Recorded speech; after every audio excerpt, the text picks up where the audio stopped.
Assalamualaikum warahmatullahi wabarakatuh. Perkenalkan, nama saya Aulia Azmi Al-Khairi, NIM 19329005, jurusan Ilmu Agama Islam, Universitas Negeri Padang.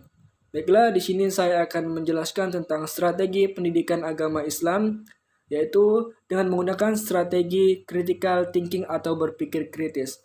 Adapun materi yang saya ambil yaitu materi kelas 10 SMA semester 1, yaitu tentang manusia dan peranannya di bumi, yaitu surah Al-Baqarah ayat 30 tentang manusia sebagai khalifah. Sebelum saya menjelaskan bagaimana sih implementasi dari critical thinking tersebut, saya akan menjelaskan apa itu strategi dan critical thinking. Yang pertama yaitu pengertian strategi pembelajaran. Strategi pembelajaran berasal dari bahasa Latin yaitu strategia, yang artinya seni penggunaan rencana dalam meraih suatu tujuan. Pada mulanya, istilah itu sering digunakan dalam dunia militer, tetapi sekarang istilah ini sudah sering dipakai pada berbagai bidang termasuk pembelajaran. Secara umum, strategi pembelajaran adalah suatu rencana, metode, dan perangkat aktivitas yang terencana untuk meraih tujuan pembelajaran. Definisi lain dari strategi pembelajaran yaitu suatu rencana, rangkaian kegiatan yang pada pemakaian metode dan penggunaan akan semua sumber daya atau kekuatan demi adanya pembelajaran yang disusun untuk meraih tujuan tertentu. Adapun menurut beberapa ahli, yaitu menurut Gerlach dan Eli, pengertian strategi pembelajaran menurut Gerlach dan Eli adalah cara yang dipilih untuk menyampaikan materi pelajaran dalam lingkungan pembelajaran tertentu yang terdiri atas sifat, lingkup, dan urutan kegiatan yang dapat memberikan pengalaman belajar kepada siswa. Adapun dari strategi critical thinking tersebut atau berpikir kritis adalah istilah yang sering kita dengar saat ini, terutama di dunia pendidikan. Namun, apakah semua orang sudah memahami benar tentang arti dan cara penggunaan konsep tersebut? Berpikir kritis atau critical thinking dapat diartikan sebagai membuat sebuah penilaian yang logis, beralasan, dan dipikirkan dengan baik. Ini merupakan cara berpikir di mana kita tidak hanya menerima semua argumen dan kesimpulan yang dijelaskan, namun kita memiliki sikap untuk membuat argumen dan kesimpulan yang berbeda.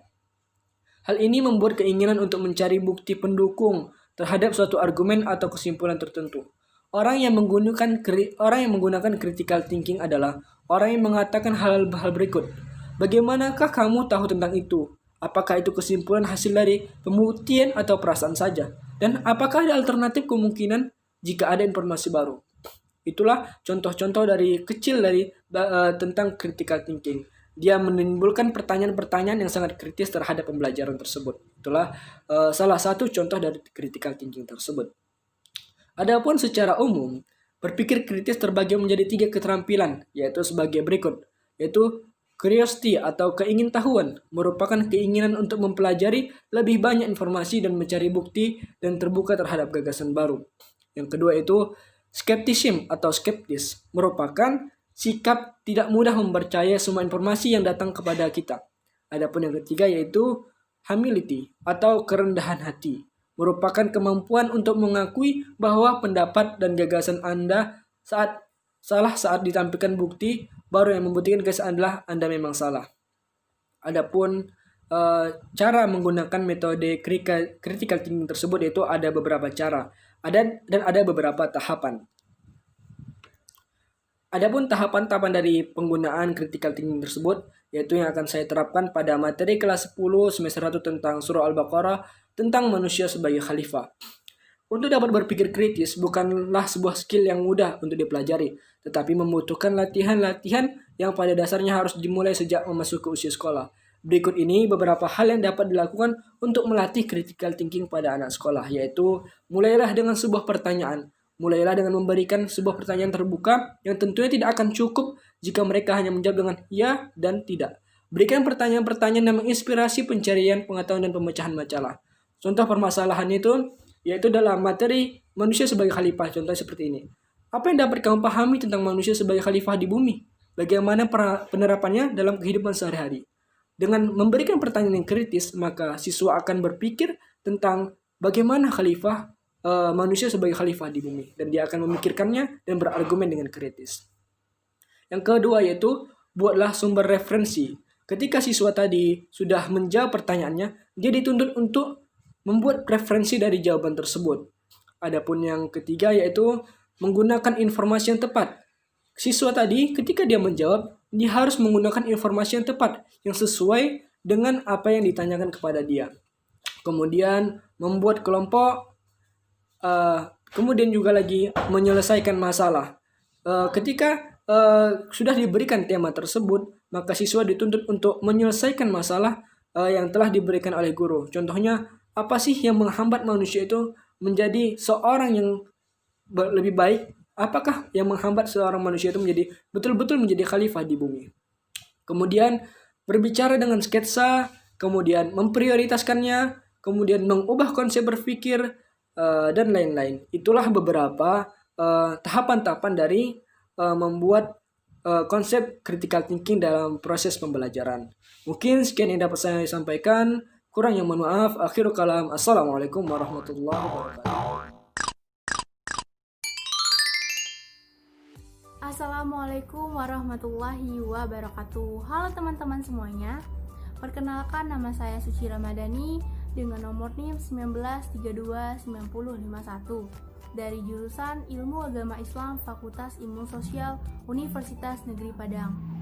Nah, pada kesempatan kali ini saya akan menjelaskan dan memaparkan materi tentang strategi peningkatan kemampuan berpikir kritis atau critical thinking pada siswa kelas 3 SMA atau kelas 12. Dan saya akan mengaitkan strategi tersebut ke dalam materi pembelajaran pada semester 1, khususnya pada materi meraih kasih Allah dengan ihsan. Nah, teman-teman sekalian, sebelum memasuki materi pembelajaran, ada baiknya saya menjelaskan terlebih dahulu apa itu strategi peningkatan kemampuan berpikir kritis atau critical thinking. Nah, strategi critical thinking sendiri adalah strategi yang berpusat kepada pengembangan kemampuan berpikir siswa melalui telaah fakta-fakta atau pengalaman yang dimiliki oleh siswa sebagai bahan untuk memecahkan suatu masalah yang diajukan dan mengaitkan pengalaman yang telah dimiliki dalam kehidupan sehari-hari. Jadi, dalam strategi ini, materi pembelajarannya juga memanfaatkan pengalaman yang dimiliki oleh siswa, sehingga siswa bisa memperoleh keterampilan untuk memecahkan masalah, dan kemampuan berpikir kritisnya bisa diasah atau dikembangkan.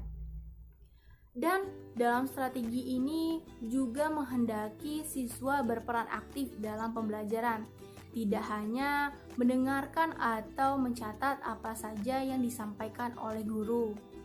Dalam artiannya, strategi ini sangat menekankan keterlibatan dan keaktifan siswa dalam proses belajar.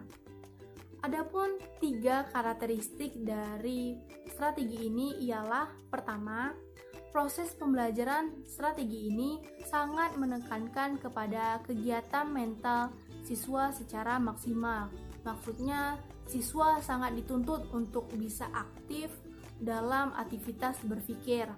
Yang kedua, strategi ini bisa dilaksanakan dalam situasi dialogis dan kegiatan tanya jawab secara terus-menerus atau dilakukan secara terus-menerus oleh pendidik atau peserta didik. Yang ketiga, strategi ini mementingkan proses belajar dan hasil belajar, tidak hanya mementingkan salah satunya, tetapi mementingkan kedua-duanya karena sangat penting dalam pendidikan. Teman-teman, selanjutnya kita memasuki materi pembahasan tentang ihsan. Dari segi bahasa, ihsan berasal dari kata hasuna yasunu hasanan yang berarti kan baik. Sedangkan secara istilah, ihsan adalah beribadah secara ikhlas, baik itu ibadah khusus seperti sholat, puasa, zakat, dan sejenisnya, maupun ibadah umum seperti aktivitas sosial. Adapun ruang lingkup ataupun objek dari berbuat ihsan adalah kita harus berbuat ihsan kepada Allah Subhanahu wa Ta'ala sebagai pencipta dan seluruh makhluk ciptaannya, sesuai dengan sabda Rasulullah SAW yang berbunyi, sesungguhnya Allah telah mewajibkan berbuat ihsan atas segala sesuatu. Hadis riwayat Muslim.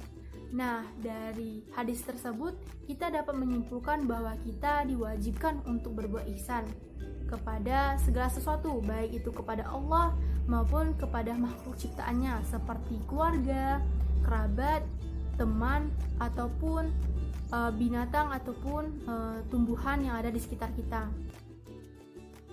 Saya akan mengaitkan strategi peningkatan kemampuan berpikir kritis dengan materi meraih kasih Allah dengan ihsan. Dalam pembelajaran, ketika kita menerapkan strategi ini, kita bisa menggunakan langkah-langkah pembelajarannya, seperti salah satunya bertanya.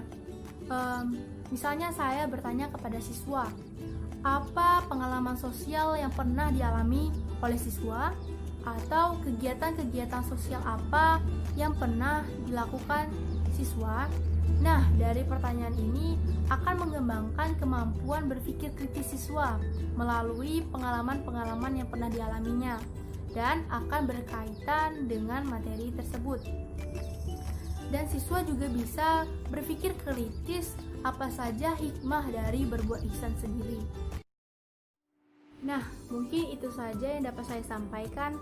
Terima kasih kepada teman-teman yang sudah menonton, dan terima kasih juga kepada dosen pembimbing saya pada matkul strategi pembelajaran PAI. Semoga ilmu yang Ibu berikan bisa saya terapkan atau saya gunakan ketika saya sudah menjadi guru di masa depan. Dan saya akhiri, wabillahi taufiq wal hidayah. Wassalamualaikum warahmatullahi wabarakatuh. Assalamualaikum warahmatullahi wabarakatuh. Perkenalkan, nama saya Nur Afni Lubis, NIM 19329180.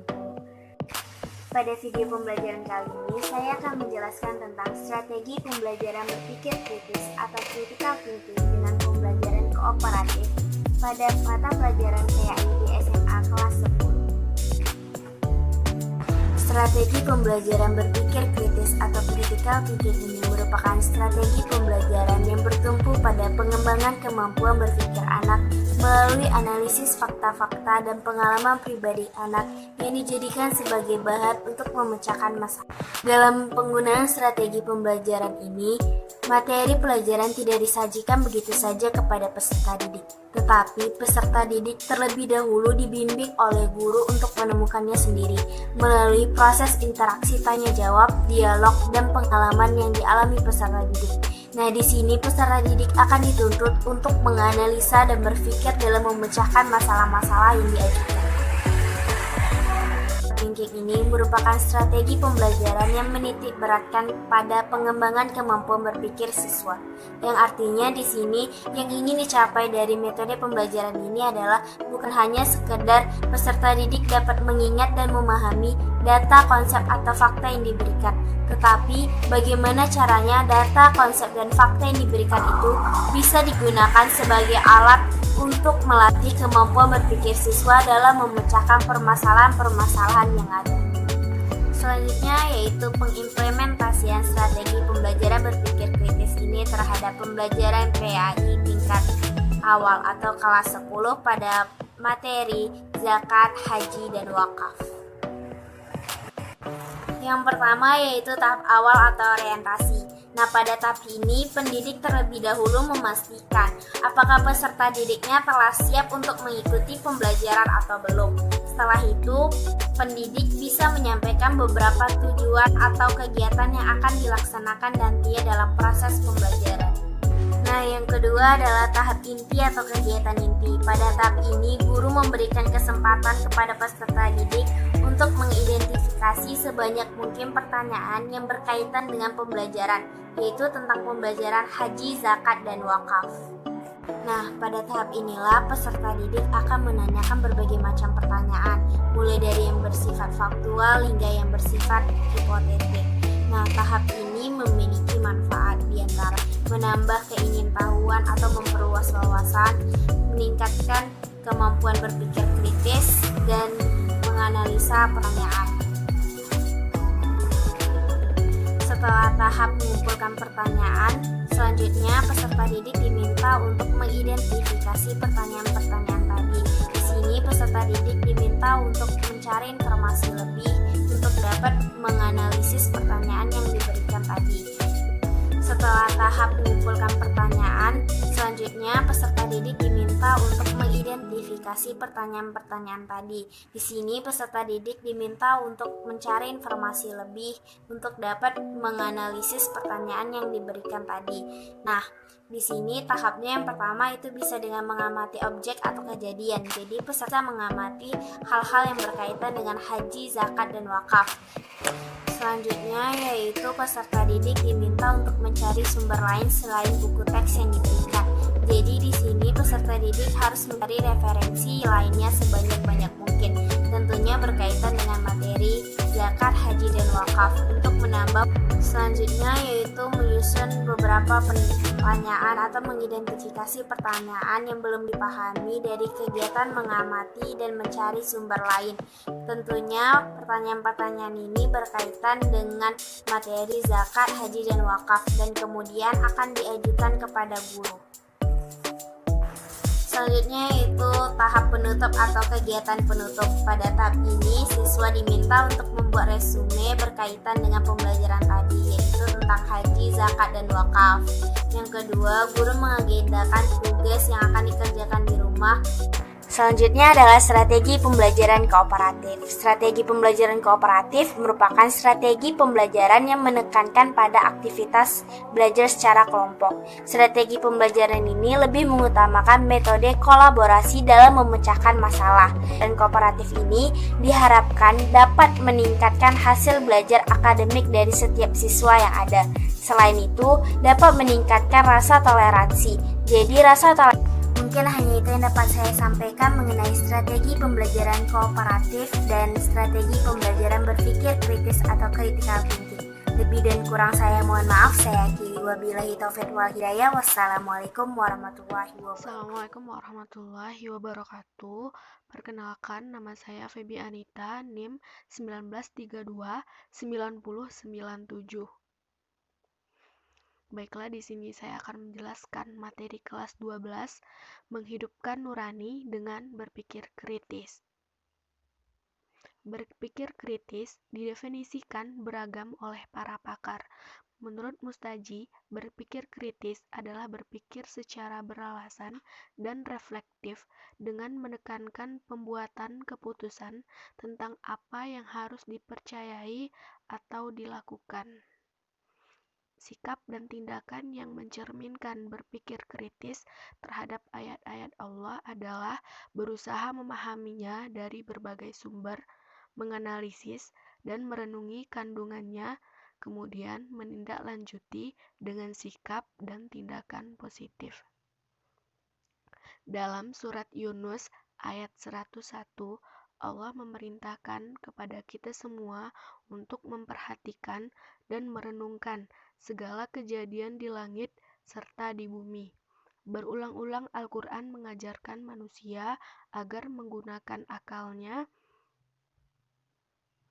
dengan ungkapan, apakah kamu tidak berpikir, apakah kamu tidak merenungkan, dan terhadap dirimu, apakah kamu tidak memerhatikan.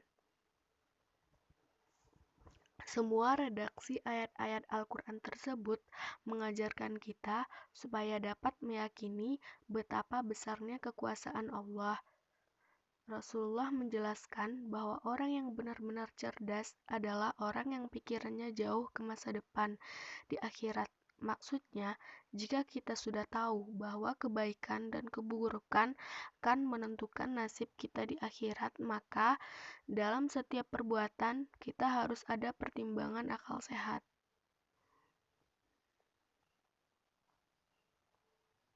Jangan dilakukan perbuatan yang akan menempatkan kita di posisi yang rendah di akhirat. Berpikir sebelum bertindak, itulah moto yang harus menjadi acuan orang cerdas. Jadi, dengan berpikir kritis, kita bisa menangkap makna dan hikmah di balik semua ciptaan Allah dan dapat mengambil inspirasi dari semua ciptaan Allah dalam mengembangkan iptek.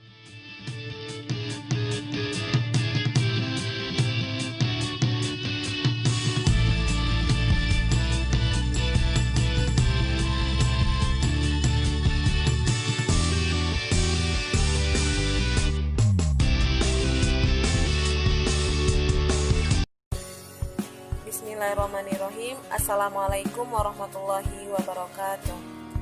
Sebelumnya perkenalkan, nama saya Weni, NIM 1932-958 dari Prodi Pendidikan Agama Islam, jurusan Ilmu Agama Islam, Fakultas Ilmu Sosial, Universitas Negeri Padang, dan dosen pengampu mata kuliah Strategi Pembelajaran Pendidikan Agama Islam adalah Dr. Neni Mahyudin, MPD. Nah, sebelumnya di sini saya akan menjelaskan tentang strategi pembelajaran yang cocok diterapkan untuk sekolah menengah atas, baik itu sekolah menengah kejuruan dan juga madrasah aliyah negeri. Nah, di sini saya akan menjelaskan tentang materi penyelenggaraan jenazah untuk kelas 11 semester 1. Dan juga akan mengaitkan nantinya dengan strategi pembelajaran critical thinking. Sebelum masuk penjelasan materi penyelenggaraan jenazah, terlebih dahulu kita harus mengetahui apa yang dimaksud dengan strategi pembelajaran. Strategi ini berasal dari militer, yang mana strategi ini adalah sebuah taktik di mana kita sebagai seorang tenaga pendidik, bagaimana atau apa saja yang kita lakukan supaya tujuan pembelajaran itu tercapai, di mana tujuan pembelajaran tersebut seperti mewujudkan peserta didik yang memiliki akhlak mulia, mandiri, tanggap, dan juga berkewajiban atau bertanggung jawab terhadap bangsa dan negaranya. Apalagi nih, terkhususnya pada mata pelajaran PAI, yaitu mewujudkan peserta didik yang memiliki akhlak mulia. Nah, jadi berkaitan dengan critical thinking. Critical thinking ini adalah suatu kompetensi yang harus dimiliki oleh peserta didik pada saat sekarang ini. Apalagi pada saat sekarang ini, kurikulum yang diterapkan adalah kurikulum 2013, di mana di dalam kurikulum 2013 mencakup 2C, yang mana salah satunya itu adalah critical thinking. Nah, dari penjelasan tersebut kita mengetahui bahwa peserta didik yang berada di sekolah menengah atas itu harus memiliki sikap kritis terhadap suatu hal. Nah, contohnya dalam materi penyelenggaraan jenazah. Nah, di sini seorang peserta didik itu harus mempunyai sikap kritis. Contohnya seperti dia tuh melakukan atau melaksanakan penyelenggaraan jenazah, di mana dalam materi penyelenggaraan jenazah ini ada 4 poin. Yang pertama adalah memandikan, yang kedua mengkafani, dan yang ketiga menyolatkan, dan yang keempat menguburkan. Nah, dari 4 poin ini ada beberapa hal yang harus diperhatikan. Nah, dari situ perlulah suatu sikap kritis dari peserta didik untuk bagaimana dia bisa memahaminya. Nah, dari situ contoh sikap kritisnya adalah melaksanakan penyelenggaraan jenazah atau mempraktekannya di sekolah. Nah, dari sana peserta didik nantinya akan bisa bersikap kritis. Yang pertama itu adalah memandikan jenazah. Nah, di sana ada beberapa syarat yang harus kita ketahui dalam memandikan jenazah, baik itu dari posisinya, di mana letakkan jenazah, dan lain-lain sebagainya. Dan kedua adalah mengkafani jenazah, di mana di sini ada ketentuan Islam dalam mengkafani jenazah. Untuk jenazah yang laki-laki, kain kafannya itu 3 lapis, sedangkan untuk jenazah yang perempuan, kain kafannya itu 5. Dan yang ketiga adalah menyolatkan jenazah.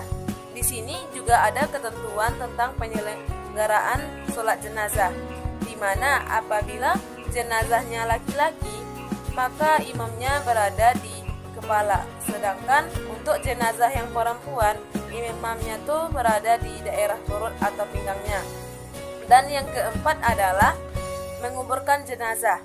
Nah, menguburkan jenazah ini ada juga ketentuannya, di mana ketika kita menguburkan jenazah perlu diperhatikan seperti Contohnya doa-doa yang harus dibaca ketika jenazah diletakkan di liang lahat. Contoh doanya seperti Bismillahi wa ala millati Rasulillahi sallallahu alaihi wasallam. Nah, dari sana perlu ada sikap kritis dari peserta didik untuk memahami bagaimana penyelenggaraan jenazahnya. Nah, dan juga ini juga berkewajiban kepada kita sebagai seorang anak terhadap orang tua dalam penyelenggaraan jenazah. Mungkin itu yang dapat saya sampaikan. Jika ada salah dan janggalnya, saya mohon maaf. Saya akhiri dengan Assalamualaikum warahmatullahi wabarakatuh. Assalamualaikum warahmatullahi wabarakatuh. Perkenalkan, nama saya Kurnia Mayasari dengan NIM 1932-9024 yang berasal dari kelompok 4 yang akan membahas tentang strategi pembelajaran pendidikan agama Islam di SMA. Saya akan melanjutkan materi selanjutnya, yaitu tentang faktor-faktor yang mempengaruhi hasil pelajaran pendidikan agama Islam di tingkat SMA.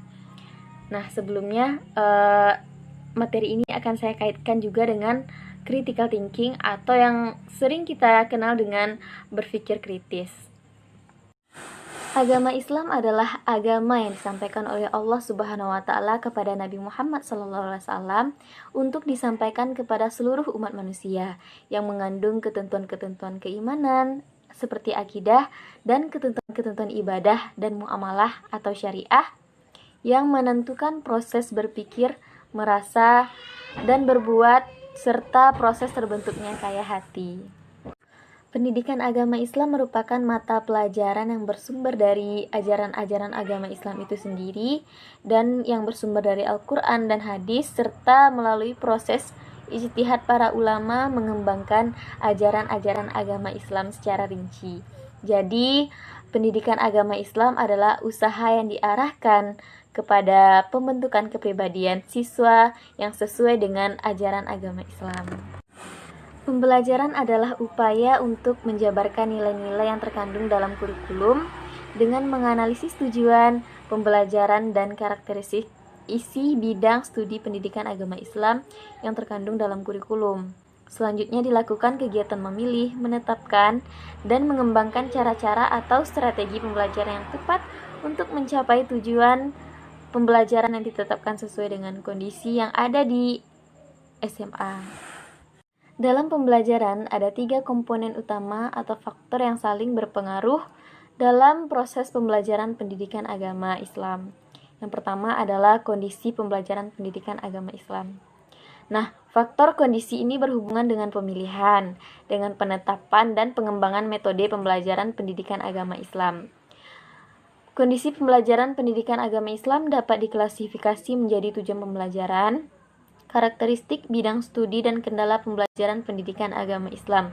Tujuan pembelajaran pendidikan agama Islam adalah hasil yang dapat diharapkan dapat dicapai dalam proses pembelajaran, dan karakteristik bidang studi pendidikan agama Islam adalah aspek yang terbangun dalam struktur isi atau tipe isi bidang studi berupa fakta, konsep, dalil atau hukum, prinsip atau kaidah, prosedur dan keimanan yang menjadi landasan dalam mendeskripsikan strategi pembelajaran.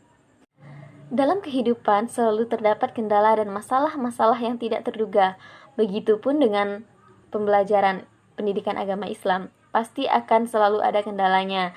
Seperti yang kita ketahui, kendala pembelajaran bisa berupa keterbatasan sumber belajar seperti buku, sumber baca, dan keterbatasan alokasi waktu serta keterbatasan media belajar maupun sarana dan prasarananya. Critical thinking atau yang biasa kita kenal dengan berpikir kritis merupakan konsep untuk merespon sebuah pemikiran atau teorema yang kita terima.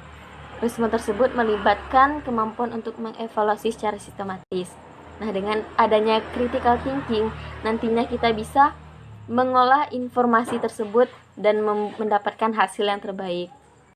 Sebagai guru, hendaknya kita selalu senantiasa untuk menemani peserta didik kita, untuk memancing dia agar berpikir kritis. Karena sangat penting sekali berpikir kritis ini dalam pendidikan. Nah, bukan dalam pendidikan saja, tetapi dalam kehidupan. Karena apa?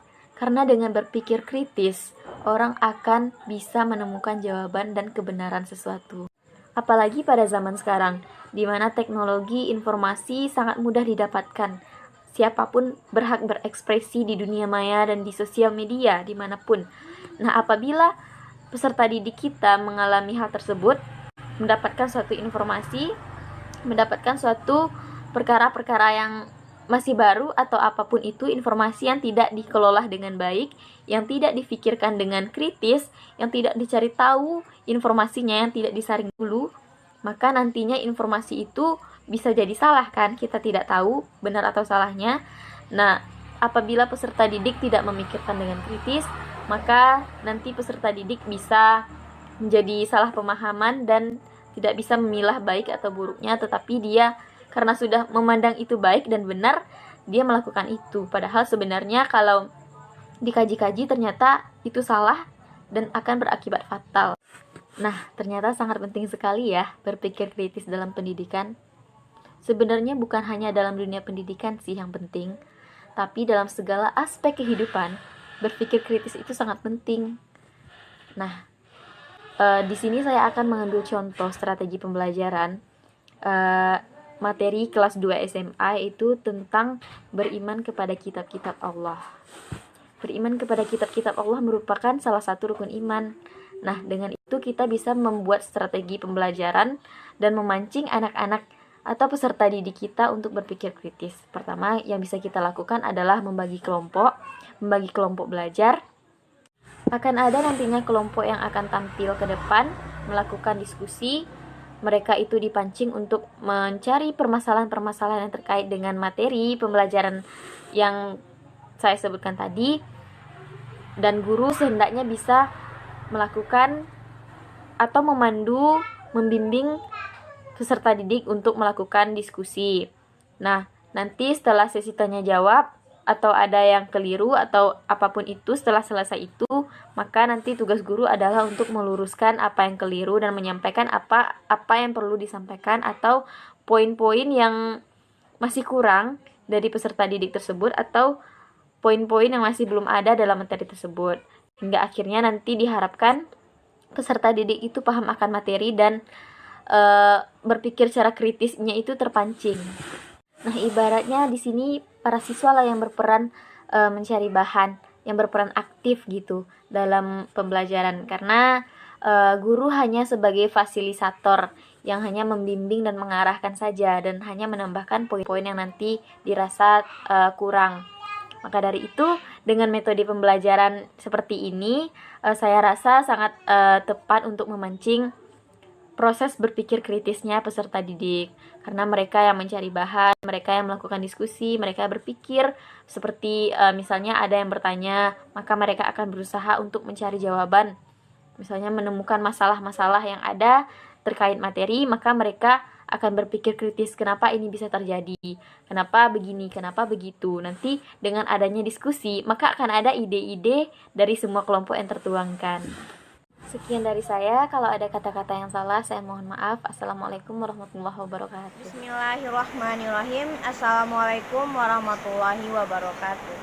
Perkenalkan, nama saya Widya Sofia, NIM 19329059 dari jurusan Pendidikan Ilmu Agama Islam Universitas Negeri Padang. Pada kesempatan kali ini, saya akan membahas tentang strategi penerapan kooperatif tingkat SMA kelas 12 dengan materi indahnya membangun bahagia rumah tangga. Kita ketahui bahwa sukses dalam pernikahan itu adalah diliputi sakinah, mawadah, warahmah. Sebagaimana Allah berfirman dalam Quran surah Ar-Rum surah ke-30 ayat 21 yang berbunyi yaitu artinya Bismillahirrahmanirrahim. Dan di antara tanda-tanda kekuasaannya, Dia menciptakan untukmu istri-istri dari jenismu sendiri, supaya kamu cenderung dan merasa tentram kepadanya. Dan dijadikannya di antaramu rasa kasih dan sayang. Sungguh, pada yang demikian itu benar-benar terdapat tanda-tanda kekuasaan Allah bagi orang yang berpikir. Sebelum kita berbicara terlebih jauh tentang pernikahan, mari kita bahas dulu yaitu apa itu strategi kooperatif. Strategi kooperatif ialah suatu strategi belajar mengajar yang menekankan pada sikap atau perilaku peserta didik dalam struktur kerjasama yang teratur dalam kelompok. Nah, kenapa diadakan strategi kooperatif? Strategi belajar ini dengan sejumlah siswa sebagai anggota kelompok yang kecil, yang tingkat pengetahuannya berbeda-beda dalam menyelesaikan tugas kelompoknya. Setiap siswa anggota kelompok harus saling bekerja sama dan saling membantu untuk memahami materi pelajaran. Nah, itulah tentang strategi kooperatif. Selanjutnya kita lanjut yaitu kepada pernikahan. Yang pertama yaitu pengertian. Pernikahan atau nikahan adalah terkumpul dan menyatu. Secara istilah yaitu ijab qabul yang mengharuskan perhubungan sepasang manusia yang diucapkan oleh kata-kata yang ditujukan untuk melanjutkan ke pernikahan sesuai peraturan yang telah diatur oleh hukum Islam. Selanjutnya yaitu hukum nikah. Hukum nikah itu ada 5. Yang pertama wajib, yang kedua sunnah, yang ketiga haram, yang keempat mubah, yang kelima makruh. Kita ketahui bahwa hukum nikah yang wajib itu apabila seseorang telah mampu secara fisik, ekonomi, dan mental, maka dia telah wajib untuk menikah. Sedangkan untuk sunnah itu bagi orang yang telah mempunyai keinginan untuk menikah, namun dia tidak khawatir dirinya akan jatuh kepada maksiat. Yang selanjutnya yaitu haram, di mana seseorang yakin bahwa dirinya dia tuh tidak mampu untuk menikah, untuk menjalankan kewajiban-kewajiban yang berkaitan dengan hubungan seksual maupun berkaitan dengan kewajiban-kewajiban lainnya. Selanjutnya yaitu mubah, di mana seseorang telah mampu dan aman dari fitnah, tetapi tidak membutuhkan atau tidak memiliki syahwat untuk menikah. Berarti itu mubah. Sedangkan makruh yaitu di mana seseorang yang mampu menikah tetapi dia khawatir dia akan menyakiti pasangannya atau menyakiti wanita yang akan dinikahinya atau menzalimi hak-hak istri.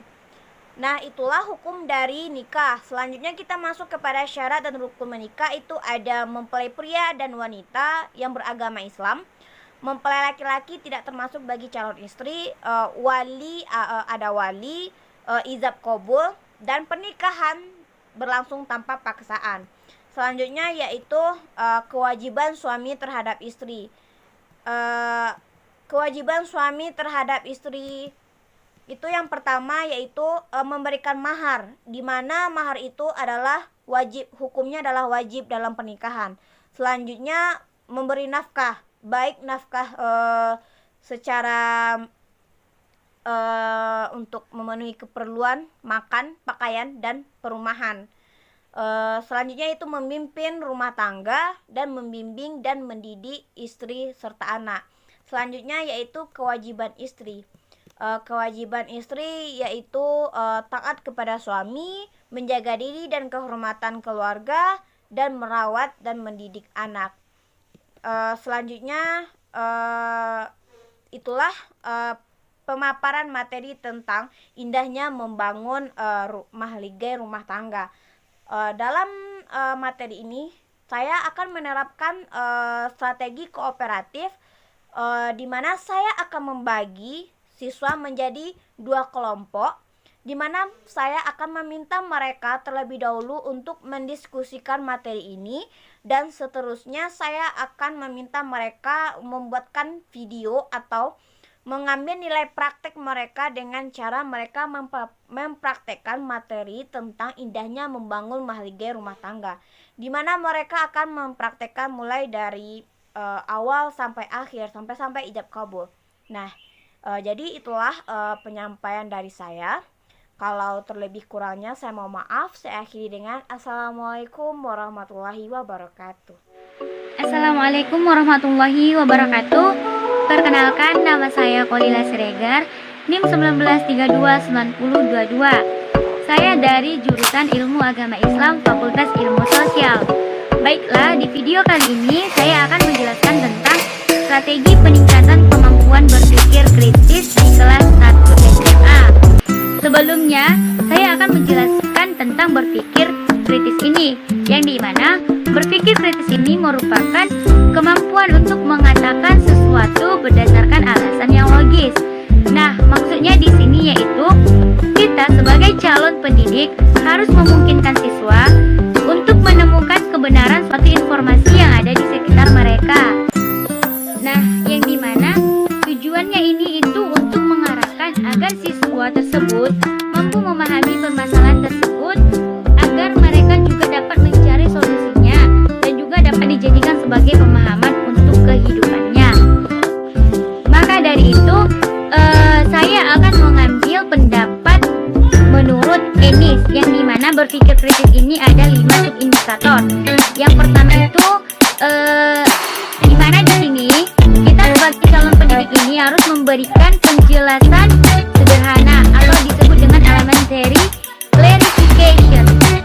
Maksudnya di sini itu ya kita tuh sebagai calon pendidik itu harus memfokuskan pertanyaan kepada peserta didik, apalagi mereka itu masih kelas 1, dan kita juga harus menganalisis argumen, serta kita juga harus sering bertanya dan menjawab pertanyaan yang mungkin harus membutuhkan penjelasan atau juga membutuhkan tantangan. Nah, yang kedua, di sini juga kita sebagai calon pendidik ini harus membangun keterampilan dasar peserta didik atau sering disebut dengan basic support. Yang dimana ini tuh maksudnya di sini kita calon pendidik harus mempertimbangkan kredibilitas sumber dan melakukan pertimbangan observasi. Dan yang ketiga ada penarikan kesimpulan atau disebut dengan inference. Maksudnya di sini kita sebagai calon pendidik nanti harus bisa menyusun dan mempertimbangkan deduksi, dan juga kita juga harus bisa menyusun keputusan serta mempertimbangkan hasilnya juga. Nah, yang keempat, di mana di sini kita calon pendidik itu harus bisa memberikan penjelasan lebih lanjut kepada peserta didik atau sering disebut dengan advanced clarification, yang dimana di sini maksudnya kita tuh harus mengidentifikasi istilah dan mempertimbangkan definisi, serta juga kita harus mengidentifikasi asumsi. Dan yang kelima itu nah ini yang paling penting, di mana di sini kita harus mengatur strategi dan taktik atau disebut dengan strategis and tactics. Nah, di sini tuh maksudnya kita sebagai calon pendidik harus menentukan suatu tindakan dan berinteraksi dengan orang lain. Nah, jadi teman-teman mungkin ada yang paham, ada yang tidak. Nah, maksudnya di sini kayak gini. Kan dalam berpikir kritis ini tuh menurut Ennis tadi ada 5 subindikator. Nah, di mana dari beberapa sekolah masih banyak kemampuan berpikir kritis itu masih rendah, sehingga siswa itu kurang untuk bertanya dan kurang juga menerima materi yang diajarkan tanpa menelaah lebih dalam dan berkelanjutan, serta kurangnya keberanian siswa itu untuk mengeluarkan pendapat. Nah, jadi dalam 5 subindikator berpikir kritis tadi bisa kita gunakan dalam mengajarkan peserta didik nanti. Baiklah, adapun materi yang mungkin dapat saya ambil itu yaitu dia tuh berjudul Al-Quran dan Hadis adalah pedoman hidupku, yang dimana materi ini itu menggunakan kurikulum 2013, baik itu dari semester 1 sampai semester 2, karena kurikulum 2013 ini berbeda dengan KTSP, yang dimana kurikulum 2013 ini itu dia menggunakan judul pendidikan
wabarakatuh. Bismillahirrahmanirrahim. Assalamualaikum warahmatullahi wabarakatuh. Hai teman-teman, perkenalkan nama saya Nizla Aima dengan NIM 1913-1936. Jurusan Ilmu Agama Islam, Fakultas Ilmu Sosial, Universitas Negeri Padang. Nah, pada kesempatan kali ini saya akan membahas tentang kurikulum PAI K13 di SMA, khususnya di tingkat SMA kelas 11 semester pertama. Pendidikan nasional kita masih menghadapi berbagai macam persoalan. Persoalan itu tidak akan pernah selesai karena substansi yang ditransformasikan selama proses pendidikan dan pelajaran selalu berada di bawah tekanan kemajuan pengetahuan, teknologi, kemajuan di masyarakat. Salah satu persoalan pendidikan yang masih menonjol saat ini adalah adanya kurikulum yang selisih berganti dan terlalu membebani anak tanpa ada arahan untuk pengembangannya yang betul-betul diimplementasikan sesuai dengan perubahan yang diinginkan pada kurikulum tersebut.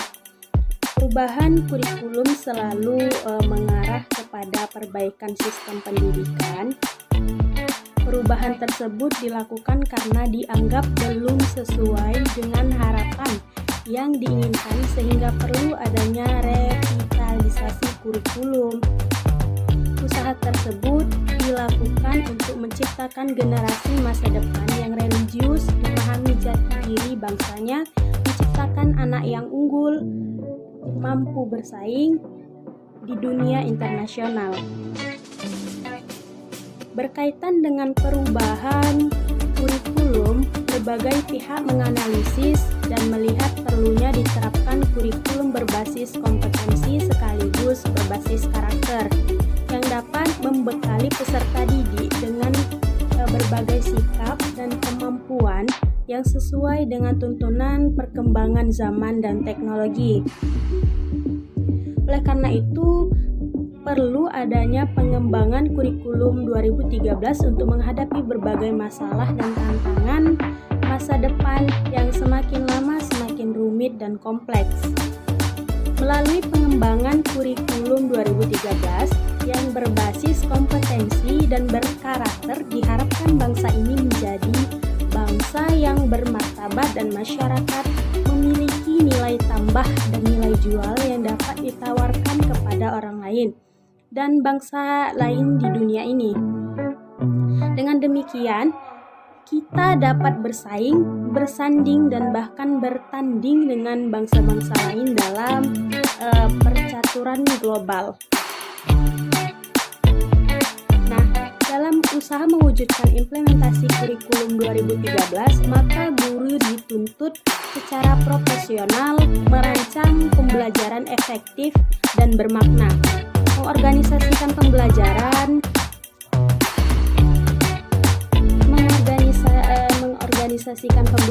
memilih pendekatan pembelajaran yang tepat, menentukan prosedur pembelajaran dan pembentukan kompetensi secara efektif, serta menetapkan kriteria keberhasilan yang semuanya tertuang dalam perangkat-perangkat pembelajaran.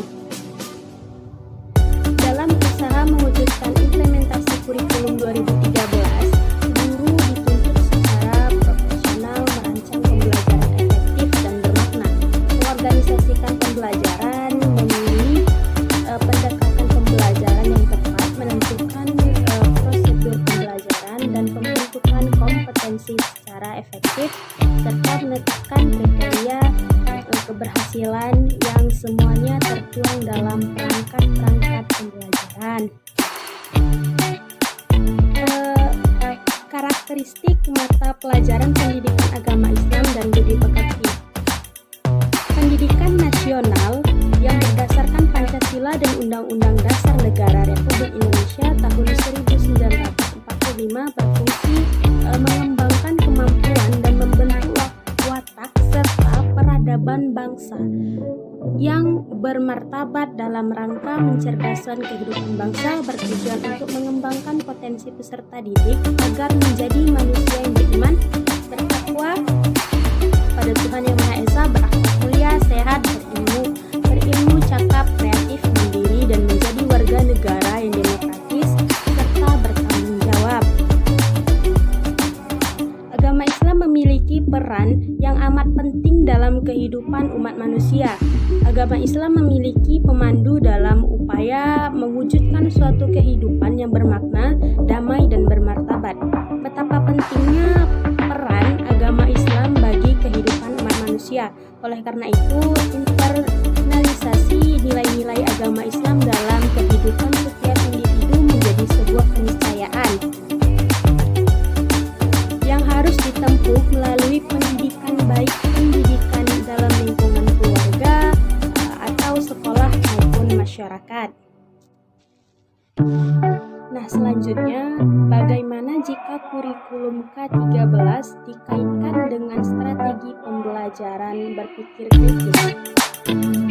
Kita kan sudah mengetahui sebelumnya